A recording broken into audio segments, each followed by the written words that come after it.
Hi, my name is Deepak Mishra, and I would like to say you namaste.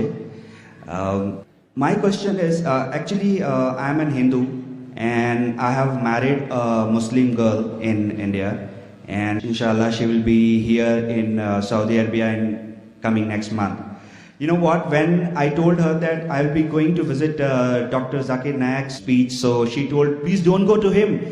He says bad about Shias, and she's a Shia actually. So she told no, don't go to him. And her mother-in-law also told no, please you don't go. If you go to him, he will tell you bad about Shia, and you will leave me. So that is the first doubt which I'm having in my mind. And the second thing is, I have a generic question in the sense that if we say that everything is God and everything belongs to God in Hindu and Muslim religion, so why God wants everybody of us to worship Him? Why is He created us in any forms of religion? When you talk about the creation, why is He created us? Why He wants us to worship? Why He wants us to take so much of pains to worship Him? And why He doesn't ask animal or anybody else to worship Him? Why only human beings? Thanks. Brother asked two questions. Before he asked the question, he told me namaste. Brother, do you know the meaning of namaste? No. People say hi. And what is the meaning of hi? Even I say assalamu alaikum wa rahmatullahi wa barakatuh. The meaning is may peace, blessings and mercy of Allah be on you. You told me namaste.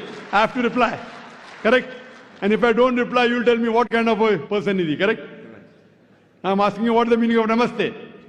Now see, for me, namaste is like I am saying hi to you, I am saying assalamu alaikum to you. But yeah, for you, please forgive me. If I abuse you and I tell my abuse means you're a good person, will you believe in that? If I know the word. If I tell ullu, you know ullu. Ullu in Urdu, Hindi means owl. In English, owl means a wise person. But ullu in Hindi means what? Ullu means? Bewakoof. Yeah, bewakoof.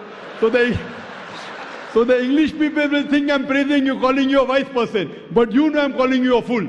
Now I know the meaning of namaste. That's the reason I didn't reply yet. You don't know the meaning. You have told me namaste. I know the meaning, therefore I didn't reply. The meaning of namaste is, it comes from the Sanskrit word idam namame, meaning I bow down to you. Do you want to bow down to me? Absolutely. You can bow down to the person who is having so much of knowledge. That's right. According to you, you can bow down to a person of knowledge, but according to the Quran and according to Islam and most of the religions, you bow down to no one but Almighty God. You know, there are many Hindus, after I give a talk, they come and touch my feet. You know what they say? हमने पहले बार भगवान का अवतार खुद देखा आंख से. It's the first time in my life I have met God Himself personally. Hindu telling me. So I tell you, see brother, I know you respect me, you love me, appreciate that. But bowing to anyone besides God is shirk. And even in Hinduism, you should bow down to no one but Almighty God. So I'm correcting him. He's doing out of respect, out of love. But love and respect should not go overboard. If it goes overboard, it's called as shirk. Associating partner with God. There are many Hindus who come after me and they praise me so much. They put me next to God, which I said, I am not God. You can only bow down to Almighty God. What I speak and the knowledge is a gift from God. This is a gift from God. So when you see me, you should say, MashaAllah. MashaAllah means as Allah willed. Means whatever I'm saying is because of the will of Almighty God. Otherwise, I was a stammerer. So that's the reason Namaste is against Islam and against actually even the Hindu scriptures. Though some of the scholars say that idam namame can mean that I appreciate you, but the right meaning is I bow down to you. In Islam, assalamu alaikum, may peace be on you. You can say that anytime, anywhere. In English we say good morning. It may be raining cats and dogs, they have to say good morning. The person may have had a fight with his wife, someone says good morning, he has to wish back good morning. He is cursing in his heart that such a morning should never come. Yet he has to reply by good morning, good evening, good night. So best in Islam is Assalamu alaikum, may peace be on. And I wish you, because the Quran says in Surah Nisa, chapter 4, verse 86, that if anyone greets you courteously, wish back more courteously. That if anyone greets you courteously, wish back more courteously, or at least the same. So I am wishing you back Assalamu alaikum wa rahmatullahi wa barakatuh. May Allah's peace and mercy be on you, brother. Now coming back to your question. The first question you asked, that your fiancée or your wife? My wife. Wife, oh, you already married her. Fine, your wife told you not to come for my lecture because I'm against Shias. And yet you disobeyed her. You know, you love me so much. I appreciate that. But, you know why? The word Shia doesn't exist in the Quran. See, the Shia Sunni is not mentioned in the Quran. The Quran says in Surah Imran, chapter 3, verse number 103, وَاتَصِمُوا بِحَبْلِ اللَّهِ جَمِيعًا وَلَا تَفْرَقُوا. Hold to the rope of Allah strongly and be not divided. We Muslims should hold to the rope of Allah strongly and be not divided.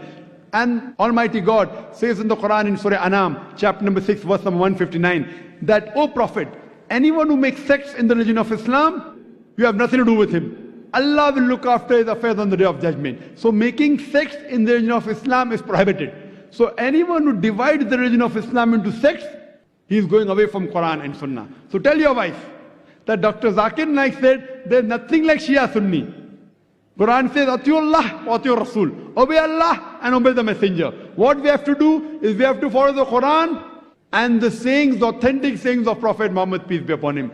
And the only label you can give is Muslim. So I don't call myself Shia Sunni, I call myself Muslim. So you say today to your wife, I met Dr. Zakir Naik who calls themselves a Muslim.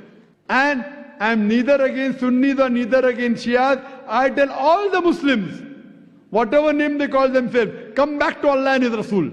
Now, when I give answer, some of the Muslims who may be practicing things against the Quran and Sunnah may feel offended.